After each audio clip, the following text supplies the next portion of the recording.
അപ്പോൾ എല്ലാ ചങ്ങായിവർക്കും ഞങ്ങളുടെ ബിജി മനു യൂട്യൂബ് ചാനലിലേക്ക് സ്വാഗതം. ഇന്നൊരു കുക്കിംഗ് വീഡിയോ ആണ്. അത് ഫിഷ് ഫ്രൈ ആണ്. അതായത് നമ്മുടെ കിളിമീൻ അല്ലെങ്കിൽ കോര എന്ന് പറയുന്ന മീനാണ് ഫ്രൈ ചെയ്യാൻ പോകുന്നത്. അപ്പോൾ അതിനുവേണ്ടി കുറച്ച് മസാല കൂട്ട് നമുക്ക് തയ്യാറാക്കണം. ഒരു സ്പെഷ്യൽ മസാല കൂട്ടാണ്. അത് വെച്ച് നമുക്ക് ഏത് മീൻ വേണേലും നിങ്ങൾക്ക് അത് വെച്ച് ഫ്രൈ ചെയ്യാൻ പറ്റും. അപ്പോൾ നമുക്ക് മസാലക്കൂട്ട് ഉണ്ടാക്കുന്ന അങ്കത്തട്ടിലേക്ക് കിടക്കാം. അപ്പോൾ ആദ്യം തന്നെ നല്ല ക്ലീൻ ചെയ്ത് വെച്ചിരിക്കുന്ന ഒരു ബൗളിലേക്ക് 1/2 ടീസ്പൂൺ മഞ്ഞൾപ്പൊടി ഇടുക. ഇനി 4 ടേബിൾ സ്പൂൺ കാശ്മീരി മുളക് പൊടി ഇടുക. ടേബിൾ സ്പൂണും ടീസ്പൂണും മാറാതെ ശ്രദ്ധിക്കുക. ആദ്യമായിട്ട് കുക്ക് ചെയ്യുന്നവരാണെങ്കിൽ പ്രത്യേകിച്ച് ശ്രദ്ധിക്കണം. അനുഭവത്തിന്റെ വെളിച്ചത്തിൽ പറയുന്നതാണേ. അനുഭവങ്ങൾ പാച്ചാളികൾ എന്നാണല്ലോ.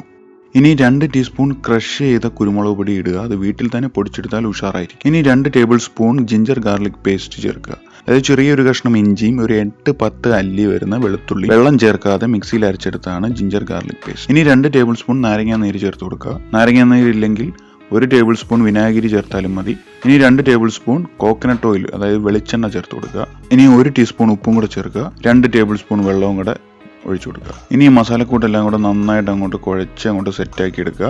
ഇതുകൂടാതെ 2-3 ഇൻഗ്രീഡിയൻസ് കൂടെ ചേർക്കാനുണ്ട്. അത് നമ്മൾ ഫിഷ് ഫ്രൈ ചെയ്യുന്നതിന്റെ കൂട്ടത്തിലാണ് ചേർക്കുന്നത്. ഇപ്പോൾ നമ്മൾ ഈ തയ്യാറാക്കിയിട്ടുള്ള സ്പെഷ്യൽ മസാലക്കൂട്ട് അതിന്റെ അളവെന്ന് പറയുന്നത് ഞാൻ എടുത്തിരിക്കുന്ന 1 കിലോ കിളിമീനിനുള്ള അളവാണ്. അതായത് വൃത്തിയാക്കിയതിന് ശേഷമുള്ള വെയിറ്റ് ആണ് ഞാൻ പറഞ്ഞത് 1 കിലോ. ഇതാ നമ്മുടെ കിളിമീൻ ഇവിടെ വരഞ്ഞ് നല്ല സെറ്റാക്കി വെച്ചിട്ടുണ്ട്. ഈ വരുന്നതെന്ന് വെച്ചാൽ മസാലയൊക്കെ അതിൻ്റെ ഇടയിൽ പിടിക്കാൻ വേണ്ടിയാണ് വരഞ്ഞു വെക്കുന്നത്. ഇനി നമ്മൾ നന്നായിട്ട് മിക്സ് ചെയ്ത് വെച്ചിരിക്കുന്ന ഈ മസാലക്കൂട്ടിനകത്തായിട്ട് ഈ മീൻ അതായത് കിളിമീൻ അങ്ങോട്ട് വെച്ച് അങ്ങോട്ട് പെരട്ടി ഫുൾ അവനെ അങ്ങോട്ട് തേച്ചാൽ നന്നായിട്ട് വരഞ്ഞിരിക്കുന്നില്ലേ, അതിൻ്റെ ഇടയിലോട്ടൊക്കെ ഈ മസാല അങ്ങോട്ട് നന്നായിട്ട് തേച്ച് പിടിക്കണം. എന്നാലേ അത് ഫ്രൈ ചെയ്ത് വരുമ്പോൾ നല്ല സെറ്റായി കിട്ടുള്ളൂ. അവിടെ മൊത്തത്തിൽ അങ്ങോട്ട് തേച്ച് പിടിപ്പിക്കുക. അങ്ങനെ എല്ലാ മീനിലും ഈ സ്പെഷ്യൽ മസാലക്കൂട്ട് അങ്ങോട്ട് തേച്ച് പിടിപ്പിച്ച് നല്ല സെറ്റപ്പ് ആക്കി എടുത്തിട്ടുണ്ട്.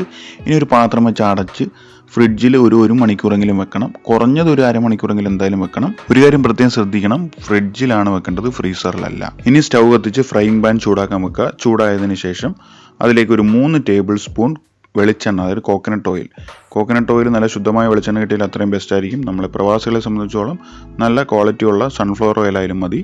അതങ്ങോട്ട് ഒഴിച്ചു കൊടുക്കുക. എണ്ണയൊന്ന് ചൂടായി കഴിഞ്ഞാൽ ലോ ഫ്ലെയിമിലേക്ക് അല്ലെങ്കിൽ മീഡിയം ഫ്ലെയിമിലേക്ക് വെക്കണം. ഒരിക്കലും കൂട്ടി വെക്കരുത്. മീഡിയം ഫ്ലെയിമിലേക്ക് വെച്ചിട്ട് ഇനി കുറച്ച് കറിവേപ്പില നമ്മളൊന്ന് വിടുതറി കൊടുക്കണം. അപ്പോൾ തന്നെ പൊട്ടിത്തെറിക്കുന്നുണ്ടോ, ആരും പേടിക്കണ്ട. അത് എണ്ണ ചൂടായെന്ന് മനസ്സിലായി. അപ്പോൾ ആ വെള്ളം നമ്മൾ കഴുകിയെടുത്താണല്ലോ കറിവേപ്പില. അപ്പോൾ അതിൻ്റെ ഒരു വെള്ളത്തിന് നനവുള്ളതുകൊണ്ടാണ് ഈ പൊട്ടിത്തെറിക്കുന്നത്. ഇതെന്തിനാണ് ഇങ്ങനെ ചെയ്യുന്നതെന്ന് വെച്ചാൽ മീൻ അടിക്ക് അത് കരിഞ്ഞ് പിടിക്കാതിരിക്കാൻ വേണ്ടിയാണ് നമ്മളിത് ചെയ്യുന്നത്. പിന്നെ അതിൻ്റെ ഒരു ഫ്ലേവറും കൂടെ കിട്ടും. ഇനി നമുക്ക് ഫ്രൈ ചെയ്യാനുള്ള ഫിഷ് അത് നമുക്കിനിയും പൊരിച്ചെടുക്കാം. അപ്പോൾ ഇവനെ ക്ലീമീനെ ഇങ്ങനെ അങ്ങോട്ട് നൈസായിട്ട് അങ്ങോട്ട് കിടത്തി കൊടുക്കുക. ഫിഷ് ഫ്രൈ ചെയ്യുമ്പോൾ എപ്പോഴും ലോ ഫ്ലെയിമിൽ തന്നെ വെച്ച് ഫ്രൈ ചെയ്തെടുക്കാൻ ശ്രദ്ധിക്കുക.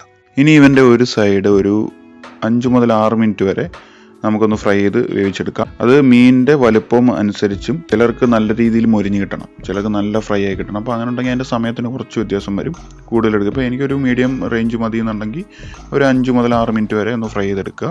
ആ ഫ്രൈ ചെയ്തതിന് ശേഷം ഇവനെ തിരിച്ചു കൊടുക്കുക. ഇനി അടുത്ത സൈഡും കൂടെ ഇതുപോലെ ഫ്രൈ ചെയ്തെടുക്കണം. അടുത്ത സൈഡ് തിരിച്ചിട്ടതിന് ശേഷം മാത്രം നമ്മൾ പറഞ്ഞിട്ടുള്ള സ്പെഷ്യൽ ആയിട്ടുള്ള സാധനം അതായത് ഉള്ളി ചതച്ചതും വെളുത്തുള്ളി ചതച്ചതും അങ്ങോട്ട് നൈസായിട്ട് ഇതിൻ്റെ ഗ്യാപ്പിലേക്ക് ഈ മീനിൻ്റെ ഇടയിലേക്ക് അങ്ങോട്ട് ഇടിച്ച് അങ്ങോട്ട് ചേർത്ത് അങ്ങോട്ട് നൈസായിട്ട് അമ്മയ്ക്ക് അങ്ങോട്ട് വെച്ച് കൊടുക്കുക. അതിൻ്റെ വിടവിലേക്ക് നല്ല രീതിയിൽ, എന്നാലേ ആ ഒരു ഫ്ലേവർ അതിലേക്ക് ഇറങ്ങത്തുള്ളൂ. അപ്പോൾ അതങ്ങോട്ട് വെച്ച് ആ എണ്ണയിൽ കിടന്ന് അങ്ങോട്ട് മൊരിഞ്ഞോളും. എന്നിട്ട് ഇതിൻ്റെ മണ്ടയ്ക്കോട്ട് നൈസായിട്ട് കുറച്ച് കറിവേപ്പില അങ്ങോട്ട് വിതറി കൊടുക്കുക. കറിവേപ്പില നമ്മൾ കഴുകി വൃത്തിയാക്കി വെച്ചിരിക്കുന്ന കറിവേപ്പിലയും കൂടെ ഇതുപോലെ ഇതിൻ്റെ മുകളിൽ അങ്ങോട്ട് വിതറുക. അപ്പോൾ ഈ കറിവേപ്പിലയും ഈ ഉള്ളിയും ഈ ചതച്ച ഉള്ളിയും ഈ വെളുത്തുള്ളി ഇതിൻ്റെ എല്ലാത്തിൻ്റെയും കൂടെ ഇടയിൽ അങ്ങോട്ട് കിടന്ന് ആ എണ്ണയിൽ കിടന്ന് മൊരിഞ്ഞ് ഈ ഒരു സ്പെഷ്യൽ ഇൻഗ്രീഡിയൻസ് ആണ്. ഇതങ്ങോട്ട് ചെന്ന് കഴിയുമ്പോഴത്തേക്ക് അതിൻ്റെ ഒരു ഫ്ലേവർ തന്നെ മാറും. അത് നിങ്ങൾ ട്രൈ ചെയ്യുമ്പോൾ നിങ്ങൾക്ക് മനസ്സിലാവും. ഇതങ്ങോട്ട് ആ എണ്ണയിൽ കിടന്ന് മൊരിഞ്ഞ് കഴിയുമ്പോൾ ഒരു പ്രത്യേക ഒരു മണമാണ്. എൻ്റെ സാറേ, എൻ്റെ പൊന്നെ സാറേ, മണം അടിച്ചു കഴിഞ്ഞാൽ ഉണ്ടല്ലോ വേറെ ലെവലായിരിക്കും. അപ്പോൾ അത് അവിടെ കിടന്ന് സെറ്റായി ഫുള്ള് ഫ്രൈ ആയിട്ടുണ്ട്. ഇപ്പോൾ അടുത്ത വശവും അതായത് സെയിം ഒരു 5-6 മിനിറ്റ് തന്നെ കുക്ക് ചെയ്യുക. ഫ്രൈ ആയി കിട്ടി, 2 വശവും ഇപ്പോൾ ഫ്രൈ ആയി. ഇനി പയ്യെ നമുക്ക് പാത്രത്തിലേക്ക് മാറ്റാം. അങ്ങനെ ഇതെല്ലാ മീനും നമ്മൾ പൊരിച്ച് സെറ്റാക്കിയത് ആ ഒരു പാത്രത്തിൽ വെച്ച് കുറച്ച് അലങ്കോലപ്പണികളൊക്കെ ചെയ്ത് നല്ല സെറ്റാക്കി വെച്ചിട്ടുണ്ട്. അപ്പോൾ നിങ്ങളെല്ലാവരും ഇതുപോലൊന്ന് ഫിഷ് ഫ്രൈ ചെയ്ത് നോക്കുക. ഏത് മീൻ വേണമെങ്കിലും ഇതുപോലെ ഫ്രൈ ചെയ്യാൻ പറ്റും.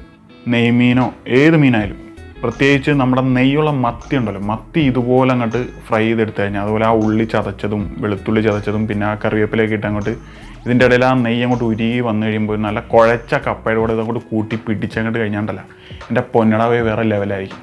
അപ്പോൾ എല്ലാവരും ട്രൈ ചെയ്ത് നോക്കുക. വീഡിയോ ഇഷ്ടപ്പെട്ടാൽ ലൈക്ക് ചെയ്യുക, ഷെയർ ചെയ്യുക, കമൻറ്റ് ചെയ്യുക. ഓക്കെ, ഇനി നല്ലൊരു അടിപൊളി ഒരു കിടുക്കാച്ചി വീഡിയോ ആയിട്ട് വീണ്ടും വരുന്നതായിരിക്കും. അതുവരെയും see you soon. Bye bye. Okay.